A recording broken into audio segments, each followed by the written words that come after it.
உங்க வாழ்க்கையை பத்தி கவலைப்படாதீங்க. உயிர் வாழ எதை சாப்பிடுறது, எதை குடிப்போங்கிறத நினைச்சு, உங்க சரீரத்துக்கு எதை உடுத்துவோங்கிறத நினைச்சு கவலைப்படாதீங்க.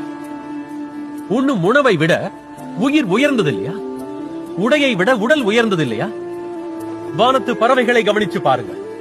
அதுங்க விதைக்கிறதும் இல்ல, அறுக்கிறதும் இல்ல, களஞ்சியத்தில் சேர்த்து வைக்கிறதும் இல்ல. ஆனாலும் உங்க பரம பிதா அவைகளை போஷிக்கிறார். அவைகளை விட நீங்க மேலானவர்கள் இல்லையா?